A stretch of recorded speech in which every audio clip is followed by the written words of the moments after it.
And it's Right. really a reprogramming of you as a person because you, for however many years you were in there, you were told where to go, when to be there, what to wear. Once you retire or get out, depending on how long you were in, you have to do a lot of work on yourself to figure out, who am I? What do I want? I mean, the joke is when we're in the military, we stay so long because we didn't want to grow up. We didn't know what we wanted to be when we grew up. So we just stayed in the military. There is some truth to that because I know when I retired, I didn't know what I really liked to do. And it was a process. I mean, I took quilting classes, I took gardening classes, I got my real estate license, and nothing was a passion. Y'all, today's show is so good.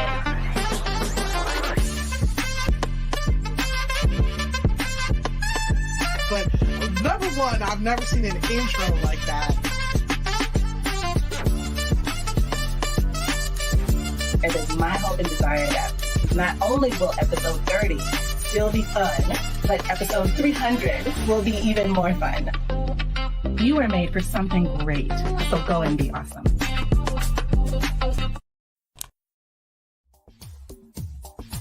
Ten seconds remaining.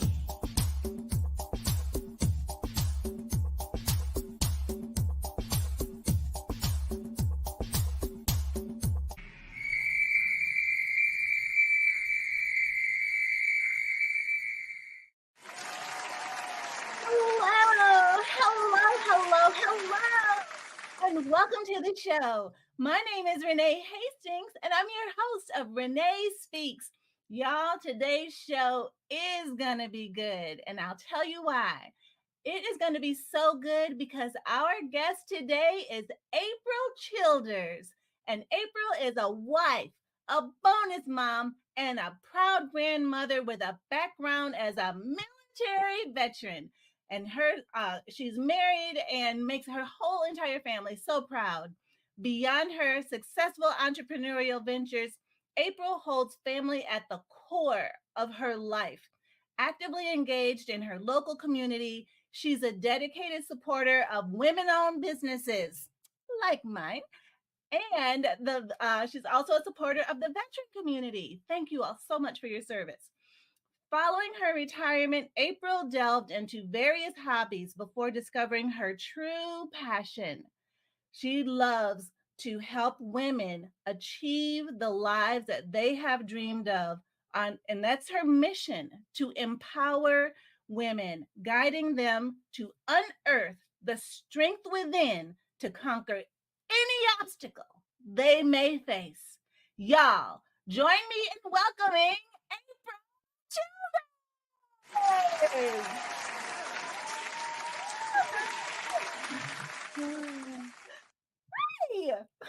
Hi, Renee. How are you?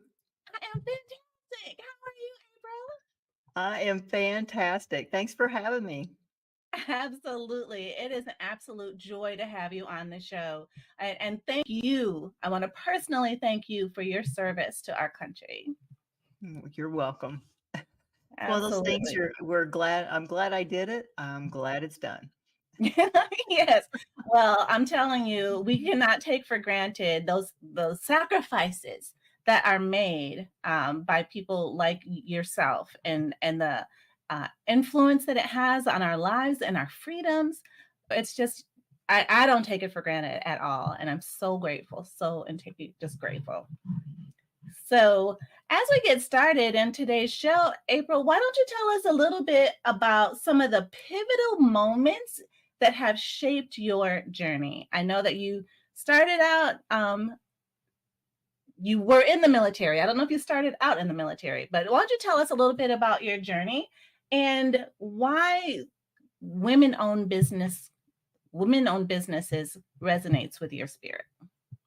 I actually didn't go in the military till I was 28. I was one of the oldest. There was only one person older in boot camp than I was.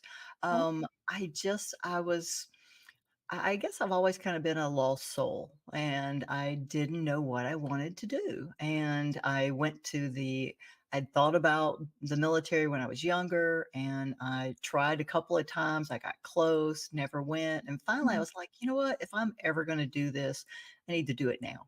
So I went to the recruiter and I said, if you can get me a job that I can do in the civilian world in case I don't like the military, I'll join. And Wow. he gave me the little test and he's like, okay, let's go get your full test. And I did that. And they offered me electronics. And I was like, well, I could do that in the civilian world in case this doesn't work out.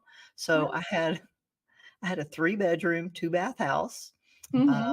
I opened the door and I had instead of a yard sale or garage sale, I had a house sale. And I took whatever I wanted to keep, personal things. I put them in the bathroom. I taped up the bathroom and I said, if it's in the house, it's for sale.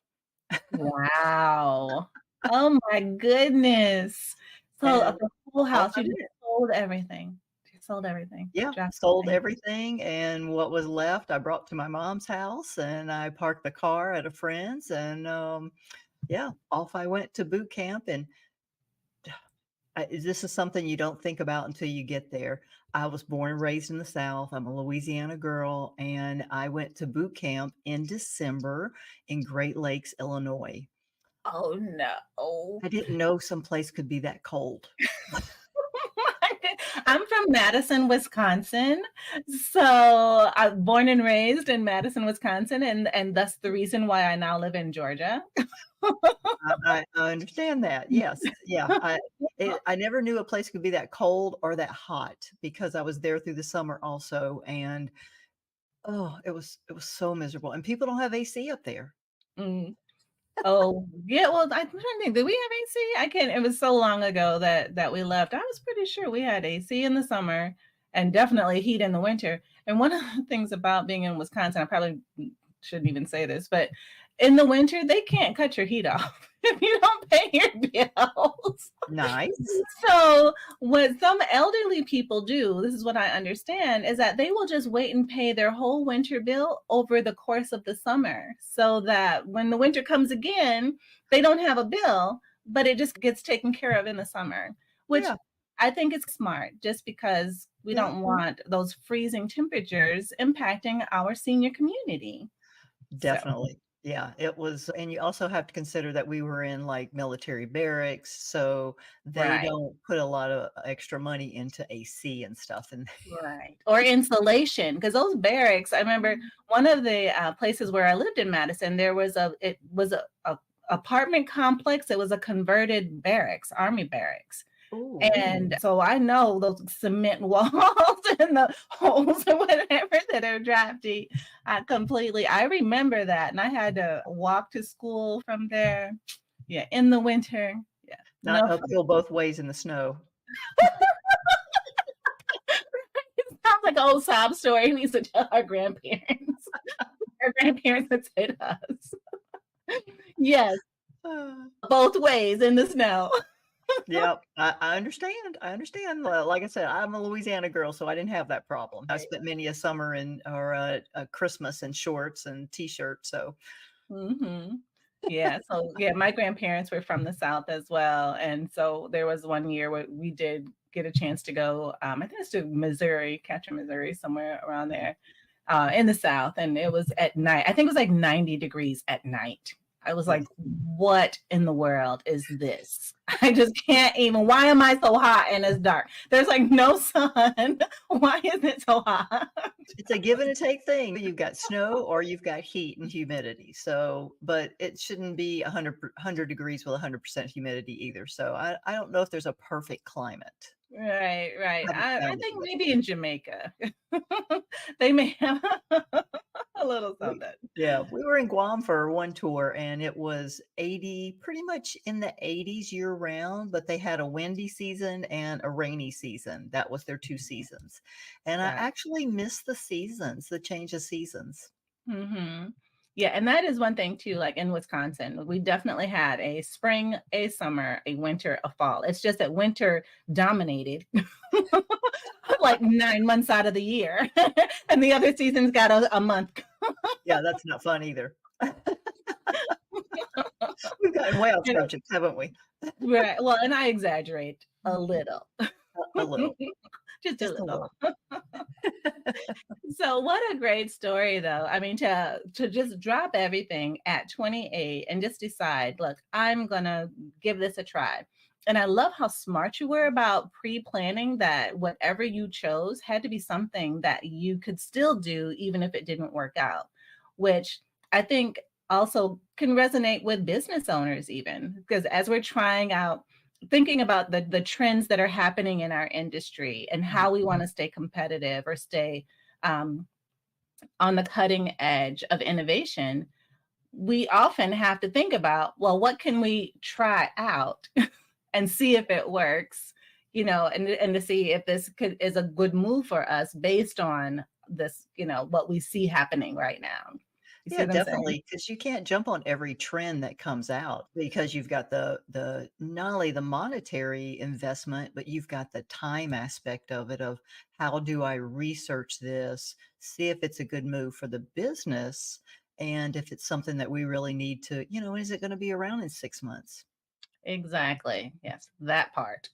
Yeah. Because you don't want to waste resources, whether Yes. it's, you know, financial resources monetarily or people's time. You don't want to spend all that time and effort and money in something that's not going to benefit you in the long run, or isn't that something that's just a here today, gone tomorrow kind of trend. Yeah. Yeah, Right. and that's just it, and whether you're a solopreneur or you have a staff, it's not just you. You've got to think about the big picture, and it's not just like, "Woohoo, I'm gonna try this." Right. It Yeah, those doesn't. decisions have consequences. Yeah, yeah, and, whether even as a solopreneur is your family's affected or your livelihood, that's your livelihood when it comes to your business. That's right. Absolutely. So, April, tell me a little bit about like what drives this passion that you have for women-owned businesses and veteran business owners. I know that you are a veteran, so of course that might be a little self-explanatory, but is there more to it? It's just one of those after spending 20 years in the military and seeing what, some of the female veterans went through, um, it was some of them had horrible experiences. I was blessed, I had a very good experience in the military, but that's not always the case, and when they transition out of the military, it's easy to get in. People tell you where to go, what to do, all this other stuff, but when you Mhm. get out, there's a lot of decisions to be made.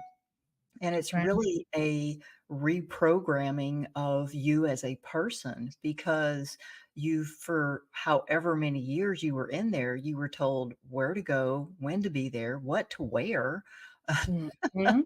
everything. Mhm. So you really or get out, depending on how long you were in. Um, you have to do a lot of work on yourself to figure out who am I? What do I want? Military, we stay so long because we didn't want to grow up. We didn't know what we wanted to be when we grew up. So we just stayed in the military. Yeah. And there's some truth to that because I know when I retired, I didn't know what I really liked to do, and it was a process. I mean, I took quilting classes, I took gardening classes, I got my Mhm. real estate license, Right. and nothing was a passion. Hmm. Um, my husband and I had a business when we first retired because he's also retired military. Okay. So, Thank him for his service. I will, thank you. Mhm. Um And, we after the death of a close friend, we decided that, "You know what? Life's too short. What are we doing?" So we sold the business. He is happily retired. He he Okay. 93 acres out in the country, and he Wow. never runs out of stuff to do. So Oh. he's always doing something. But I was a little more restless, I guess you could say. Mm. And it's definitely been a process for me to find my purpose because I think that there's so many resources out there for men because that's just the way our world is built.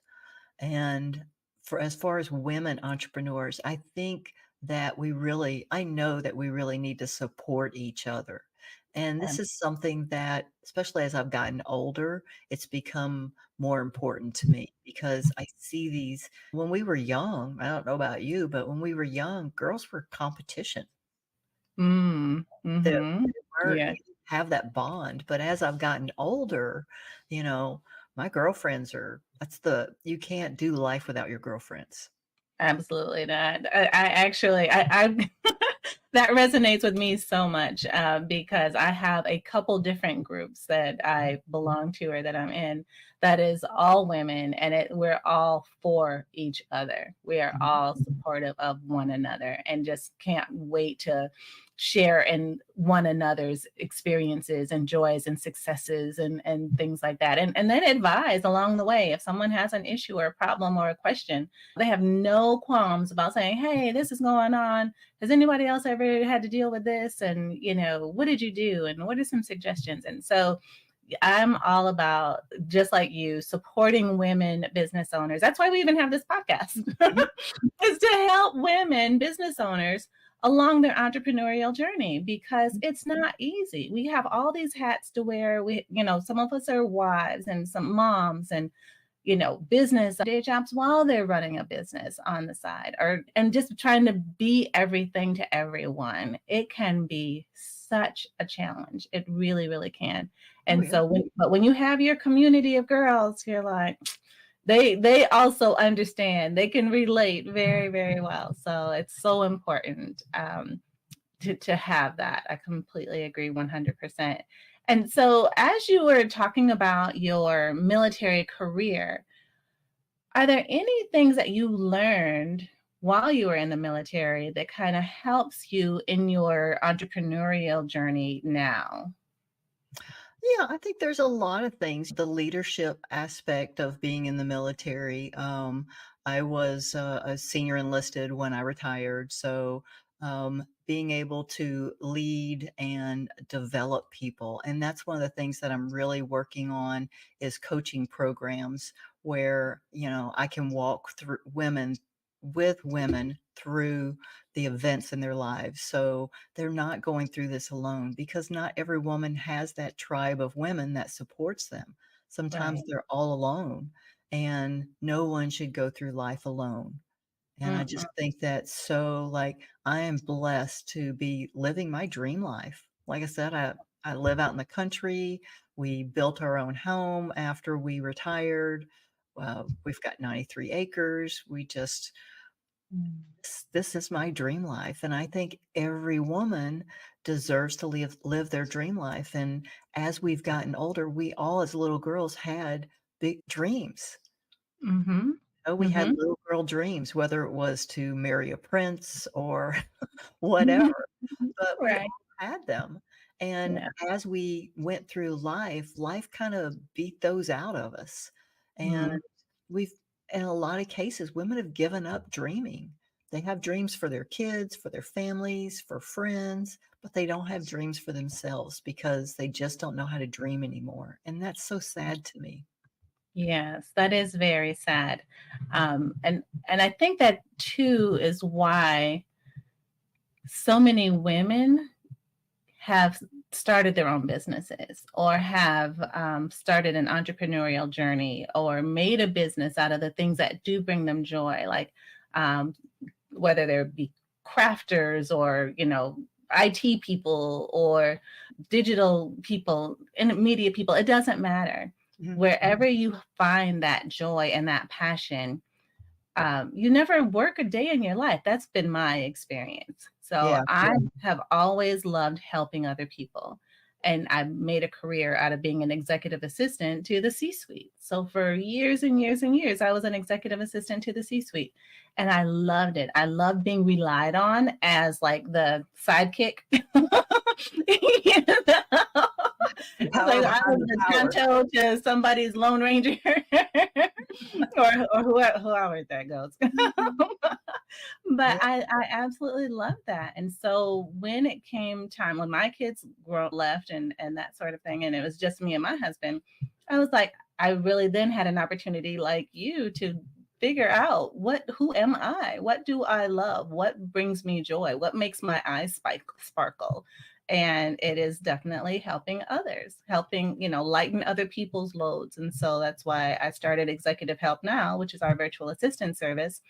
And we provide virtual administrative support to small businesses and senior level executives, and now as well as podcast producers. And we have an opening and this year starting a podcast leg of the business where we will actually produce podcast shows. So super excited about all the things that we have coming down the pike, but even more excited for you that you've been able to find your passion, and it being women business owners, and to help them find out who they are, helping them reach down to find out who they are at their core, what makes them tick. Yeah. Right? Yeah, because, it for so many years, I know my mom was, back when she was a single mom, and back then she would train the men and they'd get the promotions over her. And she'd work her, her fingers to the bone, and there was no real support there. They didn't care. They would tell her, "Oh, well, they're the breadwinner for their family." She's like, "What do you think I'm doing here? I'm here for my Right. health." Yeah. Yeah. So I just, and times have changed some, not enough. So, Exactly. It's still such a that disparity. yeah, and I think we owe it to other women to, give that support and help them through making their journey easier. Because I know that God did not bring me through the life He brought me through for my own benefit. That's right. It was all for someone else. Uh-huh. Trust and believe. Yes, ma'am. Absolutely, 100%. And so, what advice do you have though? Like if a woman is going through a struggle with something, how do you help her find that inner strength to keep going? I think that we as women, we doubt ourselves. So we're very quick to give grace to everyone else in our lives, but not to ourselves. So Mhm. if you're having that internal conversation with yourself and you're saying things to yourself that you would not say to a child or to your best friend or to Mhm. anyone else, because we don't want to hurt other people's feelings, but we say things to ourselves that we would never say to someone else. So Mm. don't do that. Right. Don't do Yeah. that. Give yourself some grace and just take it one step at a time. That's how we achieve anything. We take it one step at a time. We ask for help, which is not usually our strength. But as I don't know about you, but as I've gotten older, I've learned that, you know what? Other people can do things. It may not be my way, but that's okay. At least I don't have to do it. That's So right. you just kind of have to give yourself some grace and build that tribe of women that will support you and see how great you are before you can see it for yourself. That makes me think about when you were talking about your words and the things that you say to yourself. Wouldn't be things that if you can't say it to a 4-year-old Mhm. or to your best friend or to someone you love dearly, then don't say it to yourself. There is power in your words. Oh, I yes. love how you made that point. Your words are powerful, and what you say, especially about yourself, you end up believing them. And if Mhm. you're saying these negative things about yourself, you're going to think for sure, without a shadow of a doubt, whatever those negative things are that you're saying. But if you say the positive words about yourself, it's much easier to excel and to feel good and to have successes and give yourself that grace because of your word choice for yourself. Yep. Yeah, and it's just so important, it's somebody told me once that our mind doesn't know the difference between being mated. So, Mm. like, when I I told you I launched my podcast yesterday. So when I would do, I would do interviews, it would be like, okay, I'm so excited. I was so excited. And then sometimes that little voice would be like, are you nervous? It's like, no, I'm not nervous. I'm just excited. Yeah, talk back to that voice. Yeah. There's a time for that. Right. Tell it to the hand. It is not getting in. I love that. I actually love that you allowed yourself to feel the feelings, acknowledge them, and then talk back to defend yourself and to keep yourself in a place of positivity. That is Yep. so important. Because we do have that. Some people call it practical, some people call it their maybe negative Nancy side, whatever. But that side is there for a purpose. It's there to protect us. So you have to acknowledge that because it's not going to go away. But you have to acknowledge it and say, okay, if I gave you 5 minutes to state your case, what would that be? What could go wrong? But then after that time is over, think about what could go right. Right. And it's, yeah, because there's so many possibilities. I mean, the people go through their life thinking of, things that happen to them. But if we really look, there's a lot of things that happen for us. And we just have to really look at that and take the lessons learned out of it and move on. About perspective and how you choose to look at things and things. So that's so important to reframe the way you think so that you can think better, because there's so much power, not only in our words, but also in our thoughts, because our thoughts become actions, right? Yeah. So there's a whole progression of things. I forget how it all goes, but it's one thing builds on top of the other. So we want to make sure that we're building on solid rock, solid foundation that will keep us even when times get tough. Yeah, definitely. Yeah, so good. So April, as we get ready to wrap up, I have one last question, and then I would love for you to tell our audience how they can stay in touch with you after today's show. So the last question that I want to ask, and I'm sure inquiring minds want to know, what legacy do you hope to leave through your work supporting women and your community? I actually, a friend of mine, she would have us every year. I'm in a direct sales company also. That's, we all have our different things that we do. But at the end of every year, she would have we would make our goal posters, like the big dreams. And I would love to have a dream village for female veterans and single moms who just need a hand up and not a handout, just to kind of get them back on the path of where they need to be or they want to be, rather than maybe where life's kicked them a couple of times. Right. Oh, I love that. And I just saw that on your 93 acres. There's going to be a conference on your 93 acres of all these women. Maybe there's tents, maybe there's not. There's definitely a bonfire. There's singing, there's speakers, there's all of these things. And I'm just dreaming with you. I love that. I'll let you know.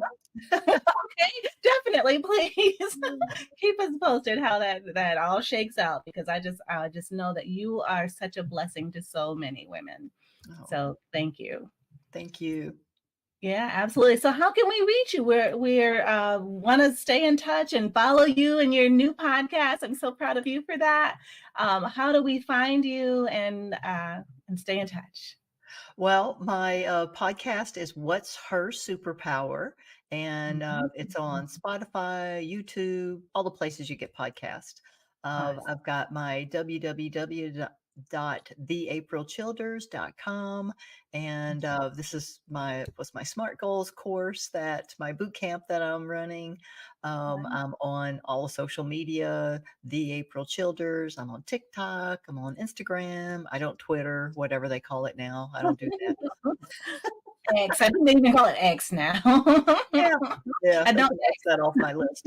But on Facebook, of course. So yeah, and I make videos. You can see some of my videos that I make in the morning with when I'm out walking with my dog. So Oh, nice. And it's just reflections or just gratitudes for the day or yeah, like it's either I've listened to something and I just want to share it, or yeah, just random thoughts. Luckily, that. they keep it to the reels under a minute, so it's a short random thought. I love it. Those are those golden nuggets that we can't get enough of. Well, that is awesome. Well, April, this has been such a treat to have you on the show today.